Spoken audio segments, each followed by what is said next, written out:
Matthew 19. Questions about divorce. After Jesus finished teaching them, he left Galilee and made his way towards the district of Judea, east of the Jordan River.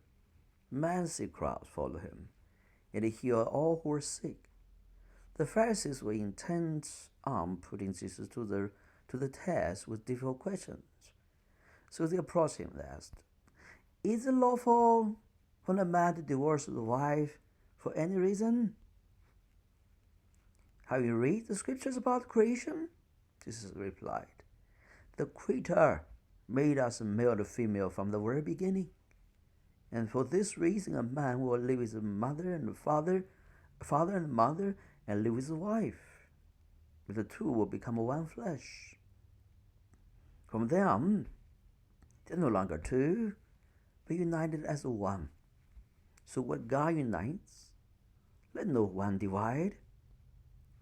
They responded, "So then, why didn't Moses command us to give a certificate of divorce?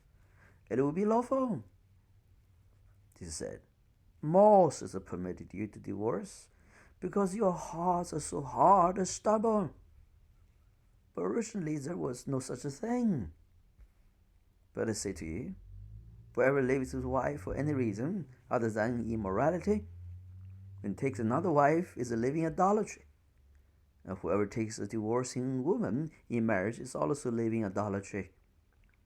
The disciples spoke up and said, "If this is the standard, it seems better to never get married." Not everyone is meant to remain single. Only those whom God gives grace to be unmarried. For some are born to celibacy, others have been made eunuchs by others, and there are some who have chosen to live celibacy for the sacred purpose of heaven's kingdom realm. Let those who can accept this truth for themselves. Jesus' little children. Then they brought little children to Jesus so that he could lay hands on them, bless them, and pray for them. But the disciples scolded those who brought the children, saying, "Don't bother him with this now."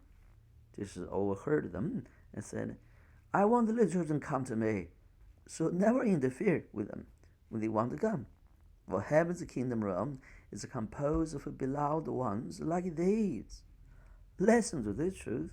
No one will enter the kingdom realm of heaven unless he becomes like one of these." Then he laid his hands on each of them and went on his way. A rich young man questioned Jesus. Then the young man brought Jesus and bowed before him, saying, "Wonderful teacher, is there a good work I have to do to obtain eternal life?" Jesus answered, "Why would you call me wonderful? God alone is wonderful.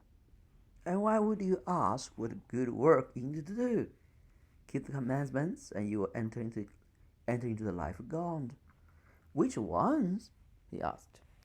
Jesus said, "Don't murder, don't commit adultery, don't steal, don't lie, honor your father and mother, and love those around you as you love yourself."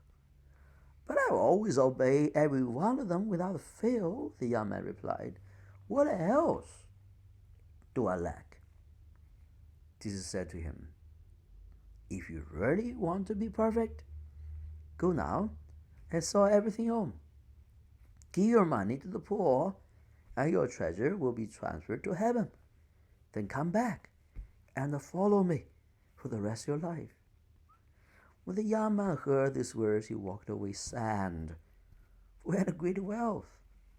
Then Jesus turned to the disciples and said, "Listen, do you understand how difficult it is for the rich to enter into heaven's kingdom realm?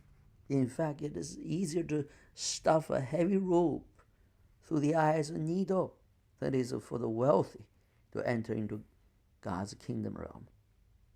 Stunned and bewildered, the disciple asked, "So who in the world can possibly be saved?"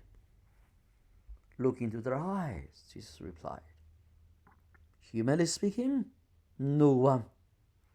But no one can save himself.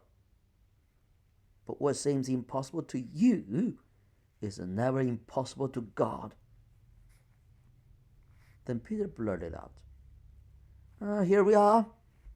We give up everything to follow you. What reward was there for us?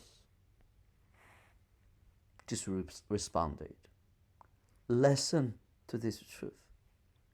In the age of the restoration of all things, when the Son of Man sits on his glorious throne, you have followed me. We have 12 thrones of your own, and you will govern the 12 tribes of Israel. For anyone who has left behind their home and property, leaving family, brothers or sisters, mothers or fathers or children, for my sake, they will be repaid 100 times over, or inherit eternal life. But many who push themselves to be first will find themselves last, and many who are willing to be last will find themselves to be first.